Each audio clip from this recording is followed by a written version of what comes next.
আসসালামু আলাইকুম রহমতুল্লাহি ওয়াবারাকাতুহ।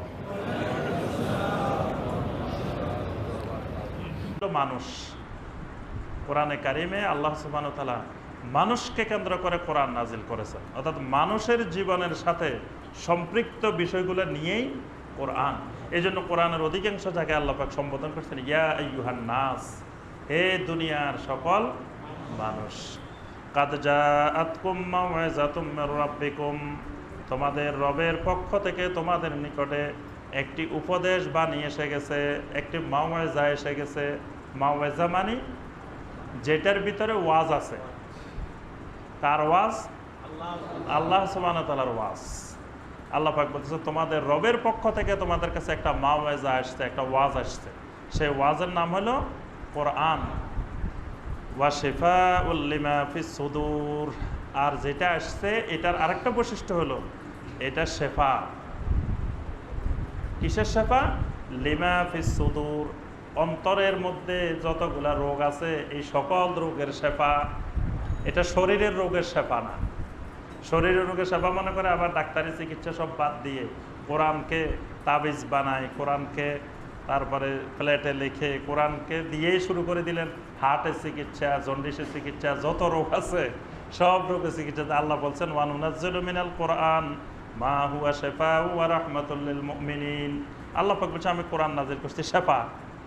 ওই আয়াতে আল্লাহ পাক কিসের শেফা বলেন নাই, শুধু বলছেন ওয়া নুনাজ্জিলু মিনাল কোরআনে মা হুয়া শিফা। আল্লাহ পাক এই আয়াতে ব্যাখ্যা দিচ্ছেন ওয়া শিফাউল লিমা ফিস সুদূর, এই শেফাটা হলো অন্তরের রোগের শেফা, এটা শরীরের রোগের শেফা না। এটা অন্তরে কি কি রোগ আছে?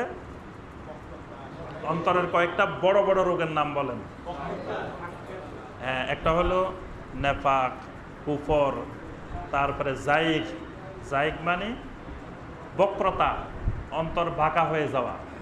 তারপরে শাক, সন্দেহের রোগ। এই সন্দেহের রোগ হতে পারে, বক্রতার রোগ হতে পারে, মুনাফিকের রোগ হতে পারে।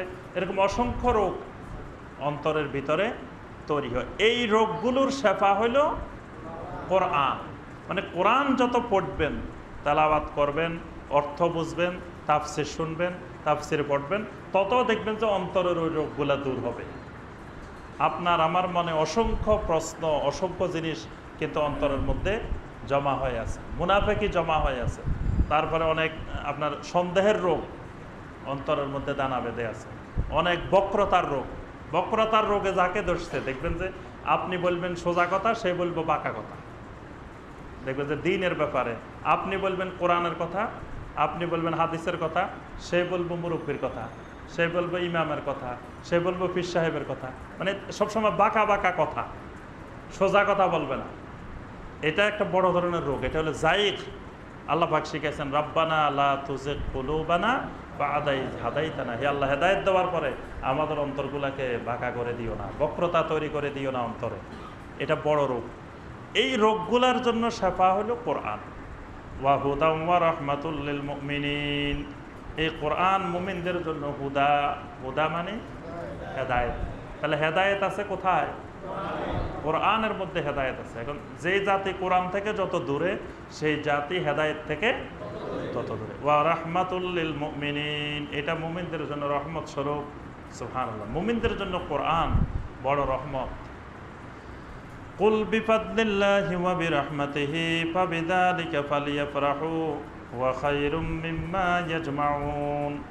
রাসূল আপনি বলুন বিফাদলিল্লাহি ওয়া বিরহমাতিহি, আল্লাহর রহমত স্বরূপ, আল্লাহর অনুগ্রহ স্বরূপ তোমরা এই কোরআন পেয়েছ। ফাবিযালিকা ফালিয়াফরাহু, এজন্য তোমাদের অত্যন্ত খুশি হওয়া উচিত, আনন্দিত হওয়া উচিত। আল্লাহর রহমত, আল্লাহর ফজল, আল্লাহর অনুগ্রহে তোমরা কোরআন পেয়েছ, এজন্য তোমাদের মনে মনে খুশি হওয়া দরকার। ওয়া খায়রুম মিম্মা ইয়াজমাউন, এবং এটা এত কল্যাণকর জিনিস, তোমরা দুনিয়ার যা কিছু একত্রিত করো, জমা করো, তার থেকে অনেক বেশি কল্যাণকর। সুবহানাল্লাহ।